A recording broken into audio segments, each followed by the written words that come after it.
Welcome in RBC online. मैं हूं दत्तात्रेय राउत, आप है आरबीसी यूट्यूब चैनल में।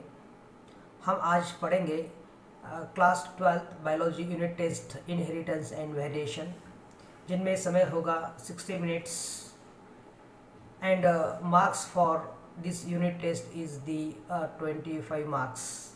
यूनिट एग्ज़ाम में जो भी सेक्शन फर्स्ट है, सेक्शन ए है।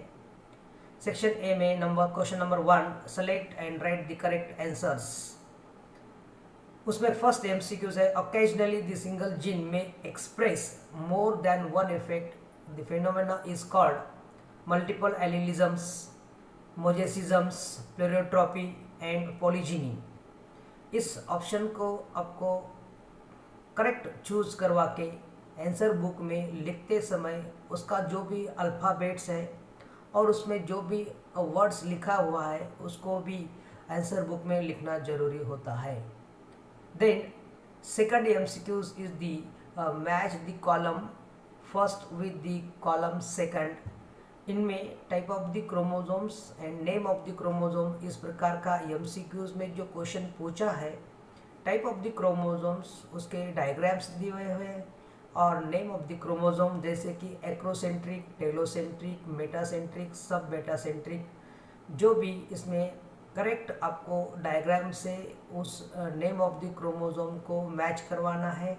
और उसमें जो ऑप्शंस दिए हैं, option A, option B, option C, option D, इसमें से करेक्ट ऑप्शन को चूज करवा के आंसर बुक में आपको प्रॉपरली उसको राइट करवाना है। इस माध्यम से जो थर्ड MCQ जो है, टेस्ट क्रॉस इन्वॉल्व्स, इसमें ऑप्शन इस प्रकार से है, crossing between the two genotypes with a dominant trait. Option B, crossing between the two genotypes with recessive traits, cross between the two F1 hybrids, the crossing the F1 hybrid with a double recessive genotypes. जैसे कि test cross में जो भी concept होता है उसको आपको ठीक तरह से पढ़कर इस आंसर को, इस MCQs को प्रॉपरली सॉल्व करवाना है। जैसे कि ऑप्शन ए है, ऑप्शन बी है, ऑप्शन सी है और ऑप्शन डी है। जैसे कि ऑप्शन में जैसे बताया है उस प्रकार से test cross involve the crossing जैसे। Then next MCQs is the chromosomal constitution in human females can be best written as option A, option B, option C, option D. Option A में दिया है 46 क्रोमोसोम्स, ऑप्शन बी में दिया है 44+2, option C में दिया है 44A + XY and option D में दिया है 44A + XX। इसमें से आपको करेक्ट चूज करवा के ऑप्शन को आंसर बुक में ठीक तरह से लिखना ज़रूरी है। जैसे कि यहाँ पे ऑप्शन में जो अल्फ़ाबेट्स दिए हैं और उसमें जो वर्ड्स दिए हैं, उस वर्ड्स को भी आपको वहाँ पर राइट करवाना आवश्यक होता है। देन सेक्शन ए में ही क्वेश्चन नंबर 2 जो होते हैं, question number 2, answer the following. इसमें तीन वन सेंटेंस आंसर के टाइप के क्वेश्चंस होते हैं। Give one example of autosomal recessive disorder. जैसे कि first one sentence answer question जो है, ऑटोसोमल रिसेसिव डिसऑर्डर को वहाँ पर लिखते समय पूरा स्टेटमेंट में आंसर लिखना बहुत आवश्यक होता है। जैसे कि ऑटोसोमल रिसेसिव डिसऑर्डर है, then which law of the Mendelian genetics is not universally applicable and which part of the chromosome is called nuclear organizer। then section B में, सेक्शन बी जो होता है, इस सेक्शन बी में questions है attempt any 4 दिए हुए हैं जो क्वेश्चंस होते हैं, question number 3 to then question number 8। Attempt any 4 दिए हुए क्वेश्चन में से आपको एनी 4 को अटेम्प्ट करवाना है। फर्स्ट क्वेश्चन नंबर 3 में जो आता है, why the law of segregation is also called as the law of purity of gametes. उसे law of purity of gamete क्यों कहा गया है? Then distinguish between the incomplete dominance and codominance. इनमें complete dominance and codominance को आपको differentiate करवाना है, जिनमें कम से कम 4 मुद्दों को आपको उसमें डिस्क्राइब करना महत्वपूर्ण होता है।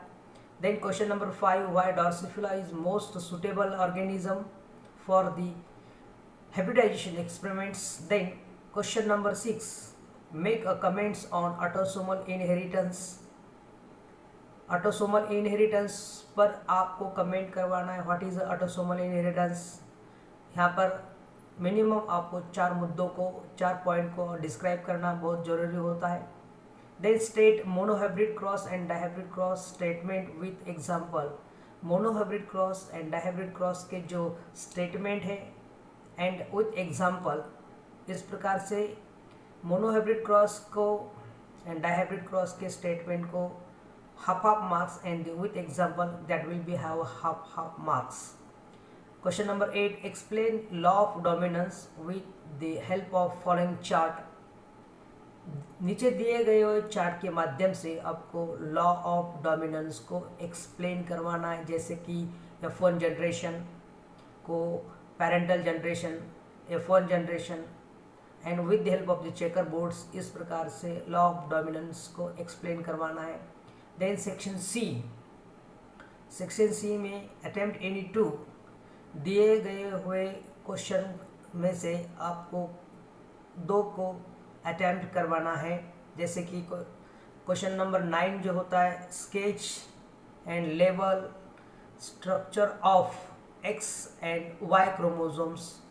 X chromosome and Y chromosome के स्ट्रक्चर को ड्रॉ करवा के उसे स्केच करवा के लेबल करवाना जरूरी है। Then what is linkage, what is a linkage definition लिखना जरूरी है। व्हाट इज अ लिंकेज, उसे 1 मार्क्स है। How many linkage groups do occurs in human beings and मेज, मेज में एंड ह्यूमन बींग्स में कितने लिंकेज ग्रुप्स है उसको भी आपको राइट करवाना है। ह्यूमन बींग के लिंकेज ग्रुप को 1 मार्क होगा और मेज के लिंकेज ग्रुप को 1 मार्क होगा। Question number 11, explain the intragenic and intergenic interaction with the examples.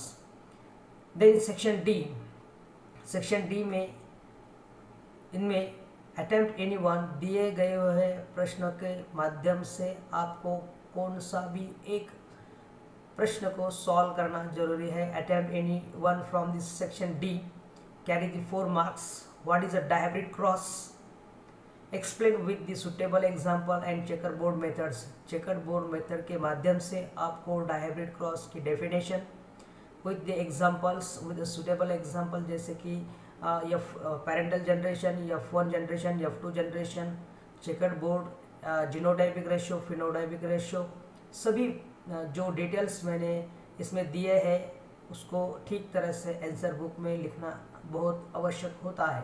What is a criss cross inheritance, जैसे कि मैंने बताया आपको कि क्रिस क्रॉस इनहेरिटेंस जो होते हैं इनका डेफिनेशन लिखना जरूरी है विद द हेल्प